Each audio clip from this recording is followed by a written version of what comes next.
Every year, during National Police Memorial Week, we honor the memory and we mourn the loss of the deputies that have died in the line of duty.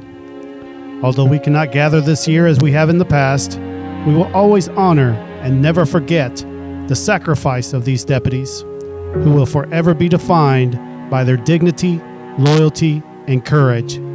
Let us remember their sacrifice. Deputy Cecil Vincent Chapman. End of watch, September 9th, 1934.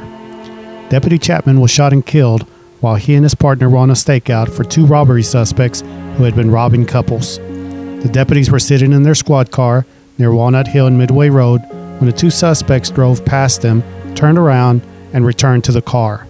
One of the suspects got out of the car and approached the deputies with his gun drawn. A shootout ensued, and Deputy Chapman and one of the suspects were both fatally wounded. The other deputy was also wounded but was able to take the second suspect into custody. That suspect was convicted of murder and executed in 1935. Police Matron Kassie Mae Chandler. End of watch, December 15th, 1948.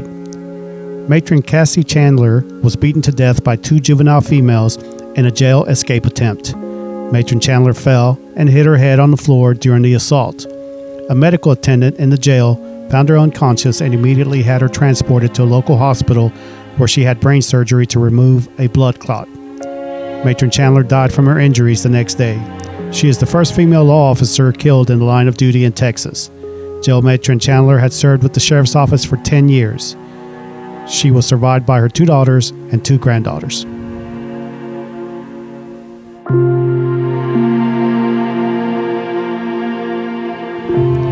Deputy James Weldon Hill. End of watch, November 9th, 1964. Deputy James Hill was shot and killed when he and his partner, Deputy Troy McKenzie, responded to a call involving a suicidal man on Ard Road. The man was reportedly holding a woman and her children hostage and was threatening to kill himself. As the deputies approached the building, the suspect opened fire with a rifle through the bedroom window. Deputy Hill was struck in the chest and ankle. Deputy Hill was transported to Baylor Hospital, where he succumbed to his injuries. The suspect was found dead by a self-inflicted gunshot wound. Deputy Hill was survived by his wife and two children. One was born after his murder. He was buried at the Mount Calm Cemetery, Mount Calm, Texas.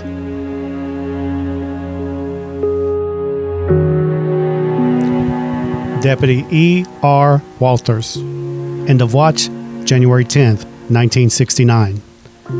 Deputy Walters was shot and killed while he and another deputy attempted to arrest an escaped Georgia convict. The two deputies had entered the suspect's motel room and had allowed the suspect and his female companion to get dressed. As they did, the suspect produced a .38 caliber revolver and opened fire on the deputies. During the ensuing struggle, Deputy Walters was fatally shot in the chest. The second deputy was shot in the hand and the foot. The other deputy was able to return fire and wounded the suspect. Both the suspect and the woman were arrested about 3 hours later. The suspect was convicted of first-degree murder and sentenced to death. His sentence was later commuted to life, and he died in prison on December 6, 1981. Deputy Walters had been with the sheriff's office for 13 years. He was survived by his wife and 3 children. Deputy Walters also played a prominent role in the investigation of Lee Harvey Oswald following the murder of President John F. Kennedy.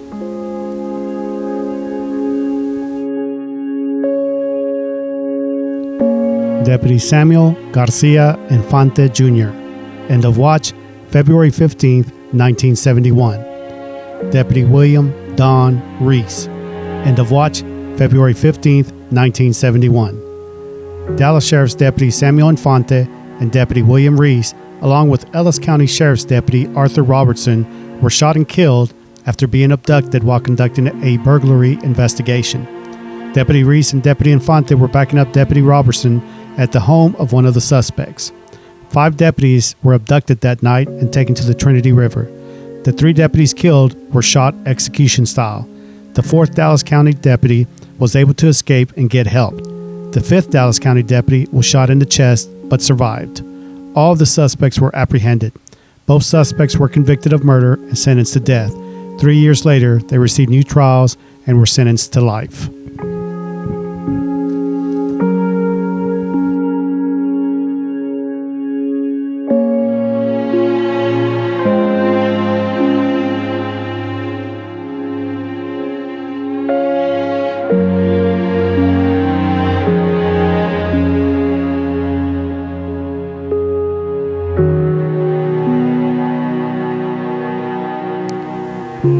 Deputy Esteban Velasquez, Jr.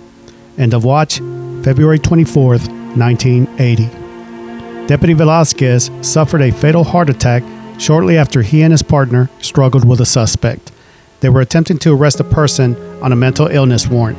After the heart attack, Deputy Velasquez was transported to Parkland Hospital, where he suffered a second heart attack 2 days later and died. Deputy Velasquez had served with the sheriff's office for 15 years. He was survived by his wife and son.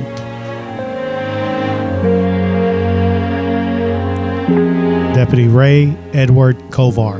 End of watch, June 20th, 1982. Deputy Kovar was shot and killed while he and his partner responded to a call for assistance on a prowler call at a business.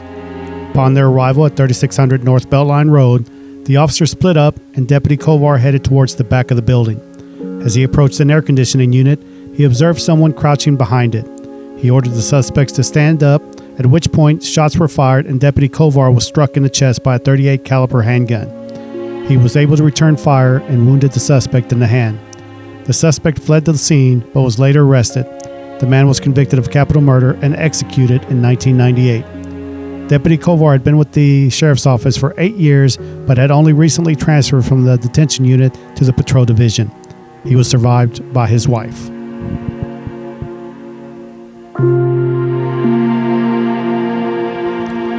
Deputy Suzanne Lee Kays.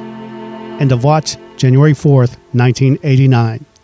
Deputy Kays was shot and killed with her own weapon after being attacked by a homeless man who had just been released from the jail. Deputy Kays was escorting a man from the Lucere Justice Center when he suddenly turned and punched her, knocking her to the ground. He continued to strike her while she was on the ground and took her gun while they struggled.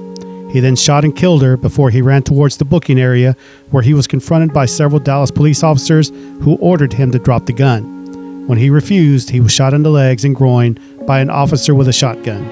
The suspect was found incompetent to stand trial and sent to a Texas mental institution. Deputy Kays had graduated from her academy class 1 week prior to the incident and was on her second shift. She had been in law enforcement for 4 years.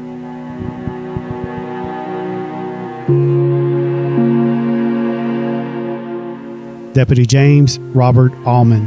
End of watch, August 5th, 1995. Deputy Allman was killed in a single vehicle accident while responding to a call of a suspicious person at approximately 1:35 a.m. During the response, Deputy Allman's squad car went out of control and struck a tree.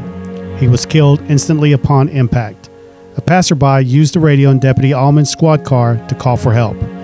Deputy Allman had served with the Dallas Sheriff's Office for 12 years. He was survived by his wife and 2 sons. Deputy Allman has a brother who is currently a Dallas Sheriff's detective.